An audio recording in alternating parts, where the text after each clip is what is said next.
naatay tagaan ug reaksyon nga tawag ini nga video presentation sa usa ka inila nga gitawag og pastoy sa gitawag Seventh-day Adventist. So tagaan na tog reaksyon ng iyahang mga pamahayag subay sa video nga iyahang gi-upload. Ako po tala Pastor Bacalaris kay trending mo ning kwan Biblia ba. Ako po tala mo ni karon. Kung dili Roman Catholic Church mo ay nag-compile sa Biblia, unsa man nga reliyon? Okay, development ang nahitabo. Ang pangutana sa caller, kung dili ang Santa Iglesia Katolika Apostolika Romana ang nag-compile sa gitawag og Biblia, kinsa man ang nag-compile? Nga nagkatawag ko sa tubag ni Mr. Bacalaris, ano man king tubag development. Nano di bag-ong iglesia ron nga pangalan development. Perting tayo as tinae.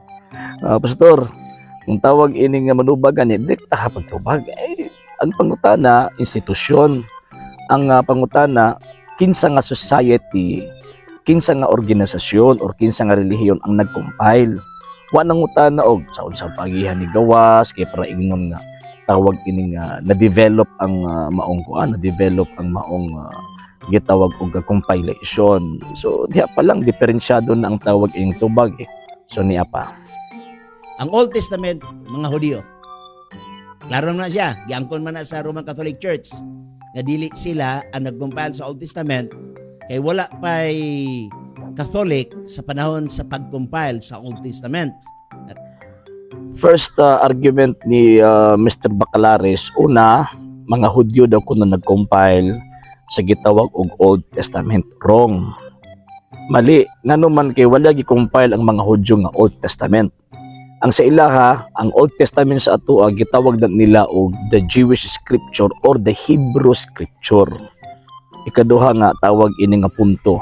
Ang Hebrew Scripture nga gituohan sa mga Katoliko og tawag ining Old Testament, ang compilation na hitabo officially mga around 90 AD. More than 50 years old na ang Iglesia Katolika nga nag-exist ana nga panahon before pa naghatag og official compilation or official canon ang mga Hudyo. And at the same time sa kanang mga panahon, even ang mga Hudyo bahin sila anang maong gitawag og butanga tungod sa hinungdan nga ang mga Hudyo depende sa ilang tradisyon na sila mga ginasunod nga mga tawag ining canons or official list of books nga ilang gituuhan as inspired. So diha pa lang si Mr. Bacalaris wa kabalo sa tawag ining kasaysayan sa gitawag og balaan kasulatan, particularly sa Old Testament. Kanang gi-compile sa Iglesia Katolika nga Old Testament nga gi-include, gi-appeal sa gitawag og Bagong Testamento, giusa og gitawag nga Biblia, kana gitawag na siya karon og Christian Scripture. Dili siya matawag nga Hebrew Scripture or gitawag og Jewish Scripture. Bisan ang mga Hudyo wa man motuo nga tawag ining kanang bisan pag na-include ang Old Testament or kanang Hebrew Scripture dito sa New Testament or na-include sa Biblia. Kung sila mo uyon nga tawag anang ilahan ng Scripture. Di ba? Ikaapat nga tawag ini nga punto, makita-an og masabtan nato nga ang compilation lahi na gi-compile sa gitawag og mga Katoliko ug kanang gi-compile pud sa mga Hudyo. Ngano man kay ang mga Hudyo manggod ang ilang gi-compile officially katong proto-canon lang. Pero sa gitawag og simbahang Katolika ni balik sa original gi-compile tong unofficial list of books nga gi-translate ni adtong 200 to 250 BC sa panahon ni King Ptolemy II kung tawag ini nga wala ko masayop kanang Septuagint version or mas na known nga Alexandrian canon.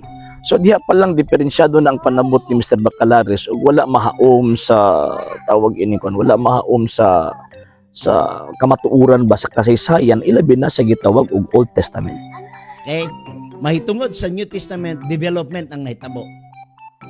Wala tay supag nga naay gitawag og development sa canon or compilation sa New Testament. Dili ta tawag ini nga musupag ana. Ang punto nato dinha og ang main question kinsa ang nag-compile. So, kung dili Iglesia Katolika Apostolika Romana, kinsa?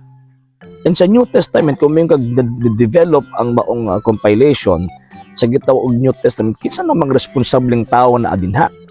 Unsa na nga responsableng relihiyon ang naa dinha? Anong dili man na madirect tagtubag sa mga Seventh-day Adventist nga sila na. Ngano man kay ang Seventh-day Adventist mimuto man misulpot man mga around 1863 pinaagi sa mga Amerikanong magtutukod, Ellen G. White, James White, J.N. Andrews ug Joseph Bates.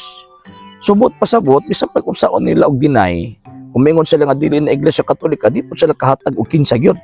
Kinsa gyud ang tawag na nag-compile ng gitawag og New Testament. And at the same time, for the first 300 years, wala pa'y official canon or official compilation ang Iglesia Kristiyana ana nga panahon tungod sa hinungdan nga nga panahon under persecution pa ang gitawag og mga Kristiyano ana nga panahon. Nahitabo lang nga ay official compilation, official list of books gikolekta, gi-compile og ma-include sa gitawag og sacred scripture nga gituohan nato nga Biblia karon 5th century na.